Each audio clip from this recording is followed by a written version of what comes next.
Good morning. We are coming on the air with breaking news and this historic moment in the Middle East, because any minute now we expect to see the remaining living Israeli hostages released in Gaza after 737 days in captivity. You are looking live now at a feed that we are getting in. This is from inside Gaza, outside a hospital near Khan Yunis. We're keeping an eye on this, again, coming in live as we speak. The International Red Cross says this operation has begun already. Israel has said they think 20 hostages are alive. The bodies of another 28 are also set to be released. And here's how we believe this process is going to work over the course of the next couple of minutes here, over the next couple of hours. The remaining living hostages will be released and taken back to Israel in about a half dozen vans facilitated by the International Red Cross. This is according to the Prime Minister's office. Again, you are looking live now at some of the activity there in Khan Yunis.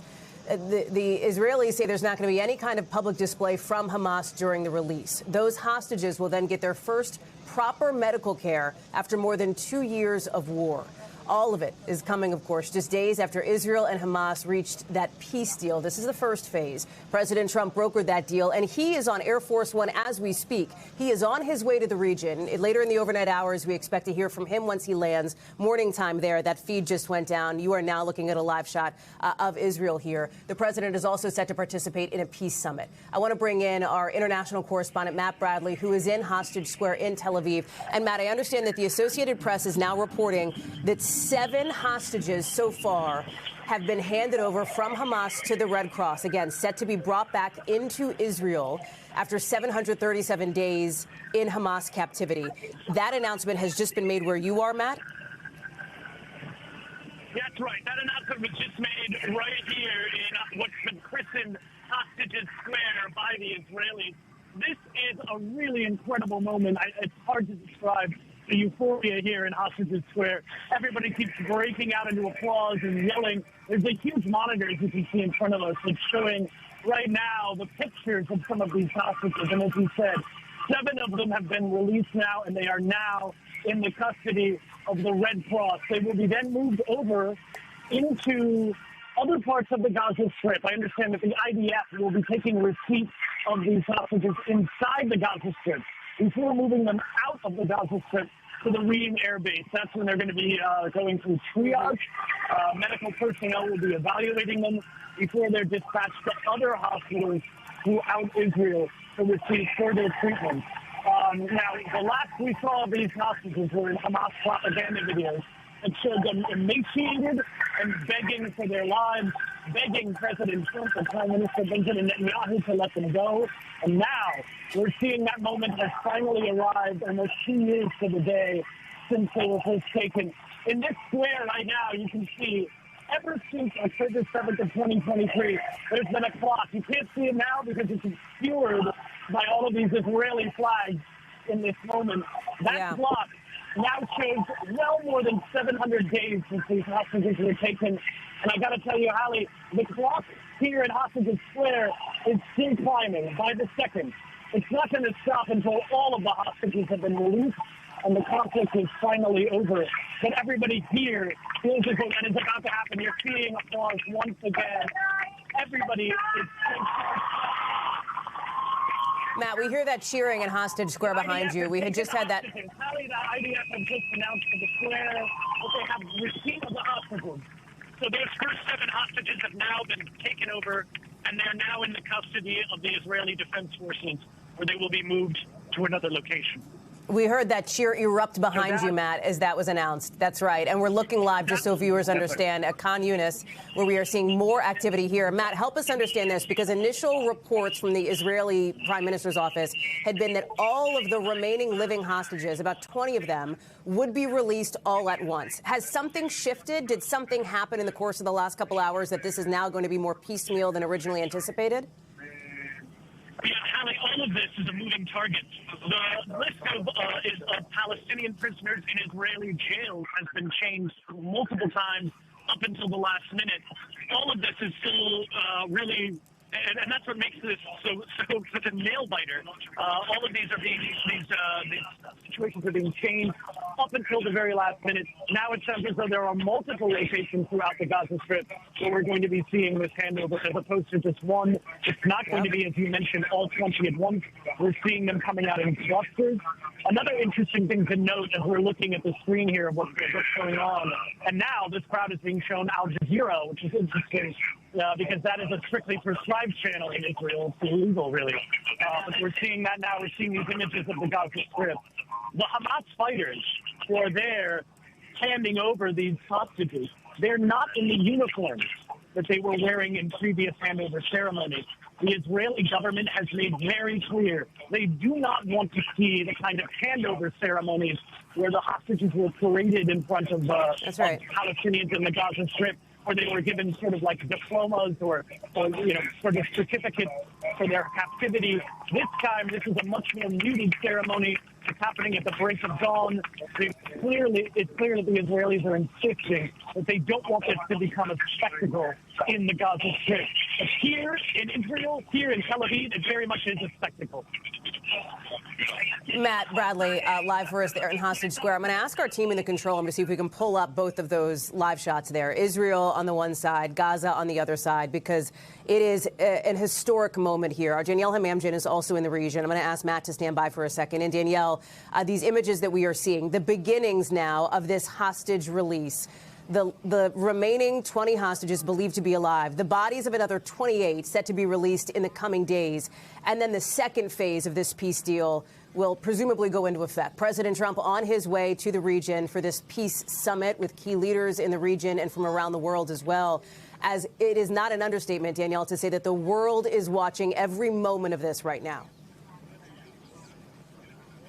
Absolutely, Hallie. And for those of us who've been covering the war since day one, I'm reminded that in the first few days and weeks of this war, a lot of people, certainly in Gaza, thought that this would take, just as in previous wars, it would take several weeks, possibly a couple of months.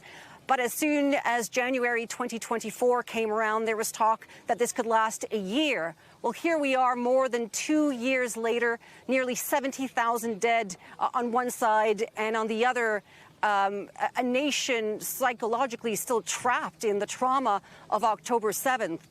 I am in the West Bank right now. Behind me is Offer Prison. This is the largest prison in the West Bank. And as part of this hostage for prisoners exchange, we will see up to 2,000 detainees released. 250 of them security prisoners, convicted murderers who are serving multiple life sentences. Some will be deported to third countries. Some will be sent to Gaza. Many will be sent into the West Bank. And behind me, there are buses you can't really see right now. But as soon as all of those hostages are in the hands of or back in Israel, then we will see the release of these prisoners behind me. In past ceasefires, it has, in some cases, taken hours. Some of the prisoners were released in the middle of the night, so it could be a very long day here. In some cases, it happened quite quickly, but we are waiting now. There's quite a bit of media on this hilltop as we watch the Offer Prison behind us, and as soon as it all gets underway, we will see those buses coming out. And as was the case in previous ceasefires, the IDF has warned family members, do not celebrate the return of these prisoners. That warning in the past has been ignored. They are considered terrorists by Israelis, but you ask many Palestinians here, they will consider them freedom fighters. This is on the West Bank side. Over in Gaza, more than 1,700 Gazans will be released. Now, who are they? They are minors, up to 22 of them, doctors, nurses, journalists who have never been charged. And it's really important to emphasize here, they've been held under a controversial practice called administrative detention, and they can be held for an indefinite period of time without ever being charged. These people are in prison without knowing why. I'm thinking specifically of one man, Hussam Abu Safia, who is a doctor, a pediatrician, who was arrested back in December. He was overseeing the Kamal Radwan Hospital, and well-respected, prominent doctor in Gaza. and has not been seen since. There have been calls all over the world for his release. Is he going to be released today? It doesn't look like it. But in the eyes of many Palestinians, they will tell you those people held without charge are also considered hostages by Palestinians. Danielle, I just want to flag, too, here, as we look at these images of Khan Yunis in Gaza, we've also seen those images of Hostage Square. Part of this deal involves humanitarian aid to Gaza, as we have seen some of this video of people beginning to return to what very little is left, if anything, of their homes. Palestinians returning into Gaza here. We know from the United Nations that humanitarian aid has begun to scale up already, right? Thousands of meals, more food being delivered to a region that urgently needs it.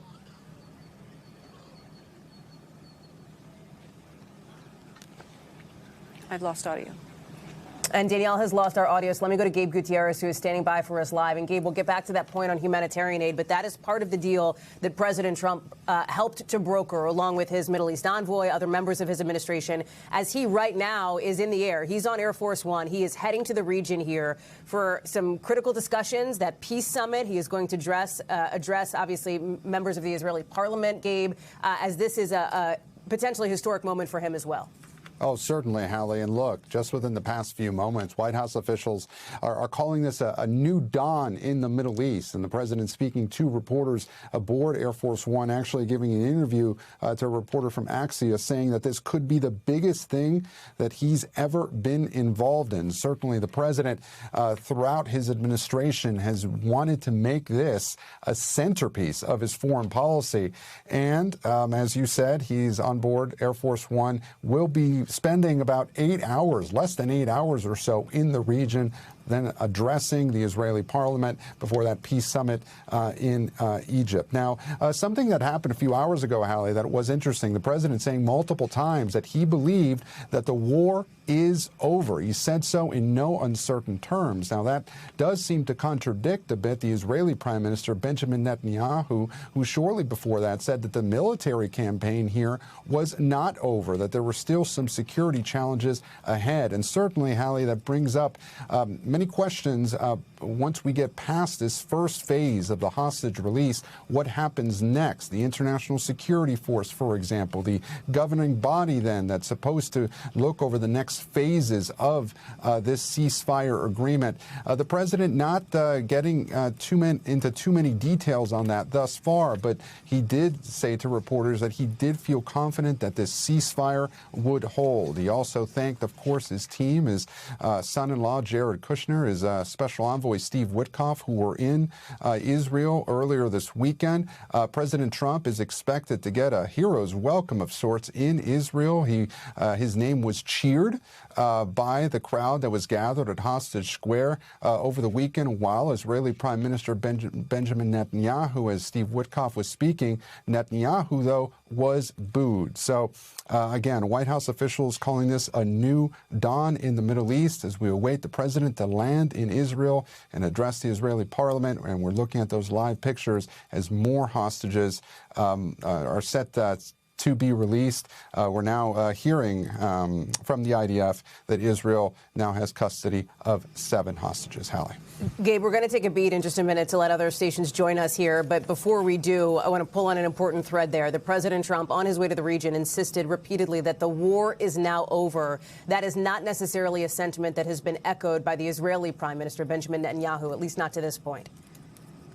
That's exactly right. Now, Israeli Prime Minister Benjamin Netanyahu, of course, this is, in his view, apparently, a very tentative ceasefire, a fragile ceasefire, and it really raises the specter of the difficult questions that lie ahead. Hamas giving up power. Now, we have already seen the IDF move back from certain parts of Gaza, but how does this move forward? What happens with the idea of a two-state solution and the thorny issues that have come up over the past few decades, and certainly since October 7th. The president not focusing on that on his trip over there. He just remaining confident that this ceasefire will hold. But yes, you're right, Hallie. Prime Minister Netanyahu saying that the military campaign not over. The president saying this war is over, Hallie. We thank you for watching, and remember, stay updated on breaking news and top stories on the NBC News app or watch live on our YouTube channel.